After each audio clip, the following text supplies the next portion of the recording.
किस तरीके से जो है इसकी डेवलपमेंट रहेगी? और देखिए, मेडिकल कॉलेज में के लिए हमने तकरीबन बच्चों के लिए कैफ़े का, ऑडिटोरियम का, लाइब्रेरी का और प्लेग्राउंड का भी हमने ये शिलान्यास किया है और स्पष्ट कह दिया है कि ये तकरीबन 31 मार्च 2026 तक बनकर तैयार हो जाए। उससे पहले है, क्योंकि हमने जब से सरकार में सत्ता संभाली है तब से हमने ये निर्देश दिया कि कोई भी बिल्डिंग 18 महीने से पहले जो बना सकता है उसको जल्दी से जल्दी काम देना है। होता क्या था कि एक बिल्डिंग का शिलान्यास हो जाता था, शिलान्यास करने के बाद वो एक लेंटर डलता था, फिर दूसरे बजट के लिए रोते थे।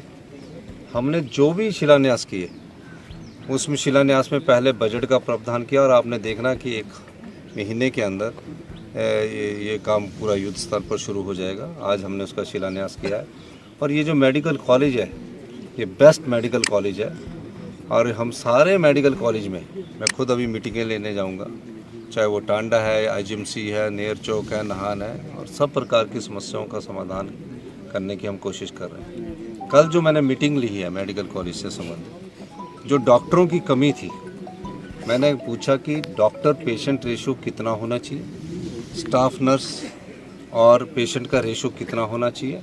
तो मैंने ये डिसाइड किया कि जो गायनेकोलॉजी डिपार्टमेंट होता है उसमें अभी 12 एक नर्स 12 पेशेंट को देखती है।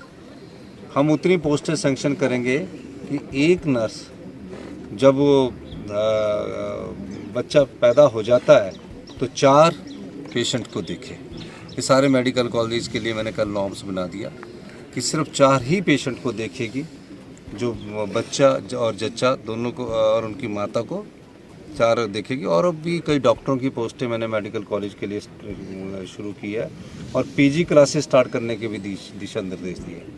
यहाँ जल्दी ही पीडब्ल्यूडी का, जेई का और एसडीओ का दफ्तर खोल दिए जाएंगे इस ऑफिस में, और जब तक यहाँ पानी पहुँचेगा उसके बाद मैं इसका उद्घाटन करने आऊँगा।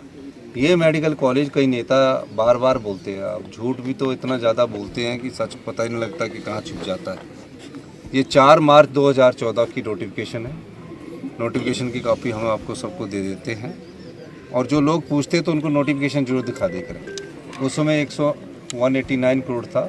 इसका वर्चुअल ही शिलान्यास किया था क्योंकि उसमें मेरा नाम लिखा जाना था, तो नाम ना लिखाने के लिए शिलान्यास किया था पूर्व में। और केंद्र सरकार से सिर्फ 180 करोड़ रुपये आया था।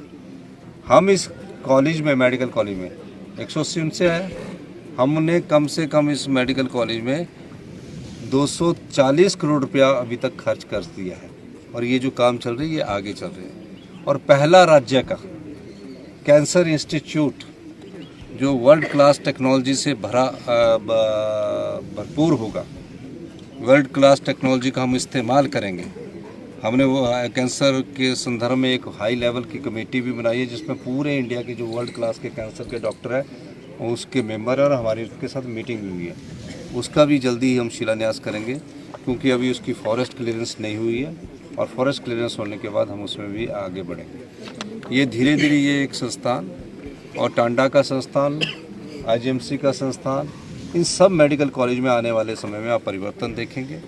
और निश्चित तौर पर मैंने अभी इमरजेंसी वार्ड का भी पता किया, आईसीयू वार्ड का भी पता किया, सारी हमने मीटिंग ली और इस आधार पर हम आगे फैसला लेंगे। राज्य चयन आयोग को लेकर सर कुछ निर्णय लिए गए हैं सर? उसके बाद हाँ, राज्य चयन आयोग को मैंने कहा है कि 6 जो हमारे पोस्ट कार्ड है उनके रिजल्ट आप अभी 1 हफ्ते के अंदर निकालिए और उनको भी दिवाली का गिफ्ट दीजिए।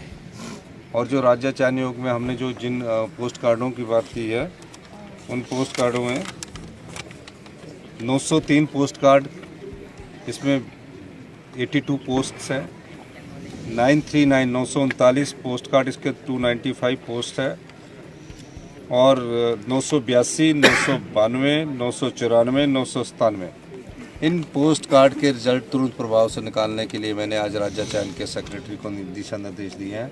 1 हफ्ते के अंदर उनके रिजल्ट निकाल दिए जाएंगे और उनको भी दीपावली का इस त्यौहार को खुशी से मनाने के लिए ये निर्देश दिए गए। सर जयराम ठाकुर का बयान है कि सरकार फिजूल खर्चे रोक रही है और बिजली विभाग में कई उच्च पद भी खत्म कर दी, क्या कहना चाहिए? जयराम ठाकुर जी तो स्टेटमेंट को पढ़ के बोलते हैं ना, फैक्ट्स पर नहीं जाते। जब मैं उनकी बात का जवाब तब दूंगा जब वो वास्तविकता पर जाएंगे। कभी बोलते केंद्र सरकार के पैसों से ये नहीं है। अरे भाई, केंद्र सरकार, हम संघीय ढांचे में रहते हैं। जब संविधान बना था तो हम उस संघीय ढांचे के एक राज्य हैं। जो यहाँ से भी जीएसटी कलेक्ट होता है ना, वो भी केंद्र सरकार के पास कलेक्ट जाता है, जिसमें 9% शेयर राज्य सरकार का होता है, 9% केंद्र सरकार का होता है। तो वो केंद्र सरकार हर महीने हमें उस जीएसटी को जो कलेक्ट होता है वो वापस करती है। उसको बोलते हैं कि केंद्र सरकार को खैरात नहीं है, वो आपका अधिकार है। और केंद्र सरकार जो भी हमारे खनिजों का पर रॉयल्टी लेती है और लेती है, वो सब हमारी संपदा से लेती है, हिमाचल की संपदा से लेती है। मैंने तो ये कहा है कि जो हिमाचल की संपदा पिछले 40 साल से लुटती आ रही थी, हम उस संपदा पर पूरी तरह से रोक लगाएंगे और इस दृष्टि में हमारी सरकार कार्य कर रही है। अब संपदा हमारा पानी है। पानी बहता हुआ सोना था हिमाचल का। उसमें एक SJVN कंपनी है, वो एक प्रोजेक्ट से 67,000 करोड़ रुपए की कंपनी बन गई हिमाचल के पानी से। हमारी भी उसमें इक्विटी है, पर हमें क्या मिलता है? 12% फ्री रॉयल्टी मिलती है। 12 साल बाद प्रोजेक्ट फ्री हो जाता है। 88 साल के बाद सारा प्रॉफिट वो कमाते हैं। प्रॉफिट कमाने के बाद हमारे को कुछ नहीं मिलता।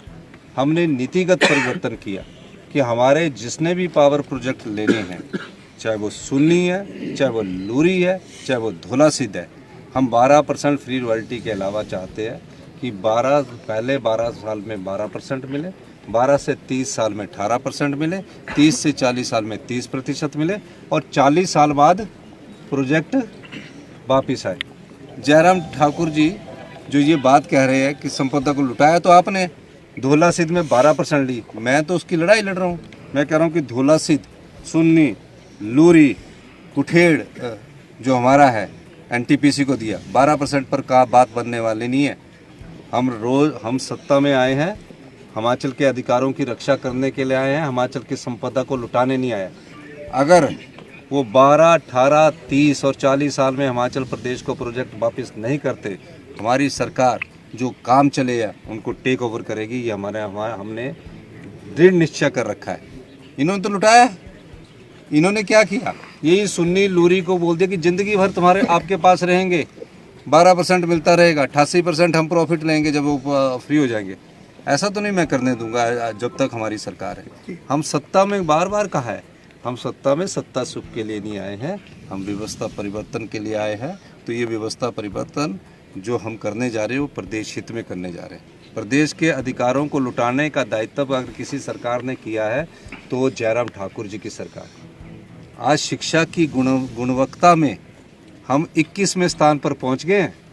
5वीं का बच्चा दूसरी की किताब नहीं पढ़ सकता है। स्कूल तो खोल दिए गए हैं, लेकिन स्कूलों में पढ़ाई कहाँ है? आज हेल्थ का ये हाल कर दिया है जयराम ठाकुर की सरकार ने कि एक बिस्तरे पर 2 पेशेंट लेटे होते हैं। जो डॉक्टर हैं वो भी ढंग से देख नहीं पाते। हम उस डॉक्टर पेशेंट के रेशो को भी वर्ल्ड क्लास बनाने जा रहे हैं, वर्ल्ड क्लास टेक्नोलॉजी का प्रयोग करने जा रहे हैं। हम सारा पैसा जो हम कमा रहे हैं वो हम हेल्थ और शिक्षा पर लगाने की हमारी कोशिश है। हर 2 सेक्टर में हम प्रायोरिटी में खर्च कर रहे हैं। ये हमें कहना चाहता हूँ। सर मेडिकल कॉलेज कब तक यहाँ पर शिफ्ट होने की उम्मीद है? क्योंकि अभी पानी और थोड़ा सा यहाँ काम बचा है, तो मेरे ख्याल 15 नवंबर के बाद कभी भी इसको यहाँ शिफ्ट कर दिया जाएगा। सानन पर क्या अपडेट है सर? शानन प्रोजेक्ट हमारा है, हम उसको लेंगे और शानन प्रोजेक्ट हमारा अधिकार है। पंजाब हमारा बड़ा भाई है, छोटे भाई के अधिकार पर से हमारा उनसे दायित्व बनता है कि वो हमें दें। उस मामले में सुप्रीम कोर्ट में अपील उन्होंने दायर की है।